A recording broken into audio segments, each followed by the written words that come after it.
السلام علیکم ورحمۃ اللہ وبرکاتہ۔ بسم اللہ الرحمن الرحیم، نحمده ونصلی علی رسوله الاکرم، اما بعد، اعوذ باللہ من الشیطان الرجیم، بسم اللہ الرحمن الرحیم، انما یخشی اللہ من عباده العلماء ان اللہ عزیز غفور، صدق اللہ العظیم۔ عزیزان ملت و نوجوانان اسلام، بڑے زور و شور کے ساتھ اطراف ملک میں یہ آواز گونج رہی ہے اور یہ صدا لگائی جا رہی ہے کہ آزادی ہند کی لڑائی صرف ہندوؤں نے لڑی ہے، لہذا ہندوستان ہندو راشٹر ہے، اس لیے آج کبھی RSS، بجرنگ دل اور شیو سینا جیسی تنظیمیں مسلمانوں کے خلاف زہر افشانی کرتی نظر آ رہی ہے اور اپنی بے لگام زبان سے مسلمانوں کو غیر ملک ثابت کرنا چاہتی ہے۔ جو کبھی سرکشی مہاراج کی گندی دینی اداروں کو دہشت گردی کا اڈا ثابت کرنے کی ناروا کوشش کرتی ہے۔ میں پوچھنا چاہتا ہوں حکومت سے، بتاؤ جب ہندوستان کی سرزمین پر انگریز کا تسلط ہوا اور جب ہندوستان کی مانگ کا سنجور کھرچا جا رہا تھا، خوبصورت عمارتوں کو مسمار کیا جا رہا تھا، عزت و آبرو کو توڑ تلے کچلا اور روندا جا رہا تھا، وہ کون تھا جو اس ملک کی عزت بچانے کے لیے اپنا لہو بہا رہا تھا؟ آج تم ہم سے سرد و وفا مانگتے ہو اور سورج سے زیادہ روشن تحریک آزادی میں ہمارے کردار کو مشکوک نگاہوں سے دیکھتے ہو تو سنو، ہم ملک کے رکھوالے اور محافظ ہیں۔ احسان فراموش تم ہو کہ تمہیں آزادی کی پرسکون فدائیں ہم نے دی ہے۔ آؤ دیکھو اپنے ماضی کو، جب تم انگریز کے چنگل میں جکڑے ہوئے تھے، سانس لینے کی تم کو مہلت نہ تھی، تو اس وقت اس ملک کی گود میں پرورش پانے والا کوئی مائی کا لال اتنی جرت نہیں کر سکتا تھا جو انگریز کی حکومت کو للکار سکے اور دنیا کی سپر پاور طاقت کا مقابلہ کرنے کے لیے آواز اٹھا سکے۔ دیکھو ہماری بے باکی کو سب سے پہلے جس شخص نے وہ آواز اٹھائی تھی وہ شیر دل انسان، خدا ترس انسانیت کا مسیحا، شاہ ولی اللہ دہلوی رحمت اللہ علیہ، فرزند شاہ عبدالعزیز رحمت اللہ علیہ تھا۔ شاہ عبدالعزیز رحمت اللہ علیہ کی آواز کیا تھی؟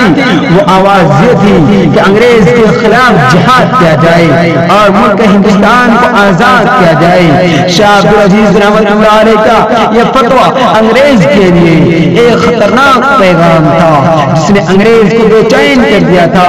آواز کے سارے علماء ہند اور خاص طور پر علماء دیوبند اپنے سر سے کفن باندھ کر انگریز کی حکومت کو ختم کرنے کے لیے میدان میں نکل پڑے۔ کہ تاریخ نے دیکھا کہ علماء کو توپ کے منہ پر باندھ کر گولا داغ دیا جاتا، رب کے قسم علماء کے گوشت کے لتھڑے اڑ گئے اور خدا آسمانی خون سے رنگین ہو گئی۔ یہ بھی ہوا کہ علماء کے جسم کو تانبے سے داغا گیا، علماء کو سوروں کے کھانا میں بند کر کے جلتے ہوئے تنوروں میں ڈالا گیا۔ لمحات تاریخ نے یہ بھی دیکھا کہ علماء کو ہاتھوں پر کھڑا کر کے درختوں سے باندھ کر ہاتھوں کو چلا دیا گیا۔ لاہور کی شاہی مسجد کے صحن میں انگریز نے پھانسی کا پھندا بنا دیا تھا۔ ایک دن میں 80 علماء کو پھانسی دی جاتی تھی اور یہ بھی ہوا کہ علماء کرام کو بوریوں میں بند کر کے دریا میں ڈال دیا جاتا اور اوپر سے گولیوں کا نشانہ بنا دیا جاتا۔ علماء کو تحت انگاروں میں ڈالا گیا اور ان کو بھون دیا گیا اور یوں کہا گیا کہ مولویوں تم صرف ایک بار یوں کہہ دو، تم صرف ایک بار یوں کہہ دو کہ ہم 1857 عیسوی کی جنگ آزادی میں شریک نہیں تھے، ابھی چھوڑ دیا جائے گا۔ لیکن رب کی قسم سارے علماء آگے تک گئی لیکن ایک نے بھی انگریز کے سامنے گردن نہیں جھکائی۔ عزیزان ملت، اتنے شدید قربانیوں کے بعد ہندوستان آزاد ہوا۔ اگر یوں کہوں کہ علماء کے خون سے سرزمین ہند کو دھویا گیا تو مبالغہ نہیں ہوگا۔ کہیں سید شہید، کہیں سید احمد شہید بریلوی رحمت اللہ علیہ اپنے خون کا نذرانہ پیش کرتے دکھائی دیں گے، تو کسی محاذ پر شاہ اسماعیل شہید رحمت اللہ علیہ اپنے خون سے بالاکوٹ پہاڑوں کو رنگین کرتے دکھائی دیں گے۔ کہیں حاجی امداد اللہ محمد مکی رحمت اللہ علیہ اور حافظ احمد شہید رحمت اللہ علیہ سرخیر ہوتے دکھائی دیں گے۔ کہیں ارادت مندان واصفہ حضرت نانوتوی رحمت اللہ علیہ اور حضرت گنگوئی رحمت اللہ علیہ کی جنگی سرکردگی ملے گی۔ کہیں شیخ الہند رحمت اللہ علیہ اور شیخ الاسلام رحمت اللہ علیہ شمشیر برانہ کی طرح نظر آئیں گے۔ یاد رکھو یہ وہی شیخ الہند ہے جنہوں نے انگریزوں کے خلاف ایک عالمگیر تحریک چلائی تھی۔ تقریر انسانی حیران شجر رہ گئی، جسے تاریخ میں تحریک ریش الروال کے نام سے جانا جاتا ہے۔ الغرض مختصر یہ کہ اگر جنگ آزادی میں علماء کرام حصہ نہ لیتے تو یہ ہندوستان کبھی بھی آزاد نہ ہوتا۔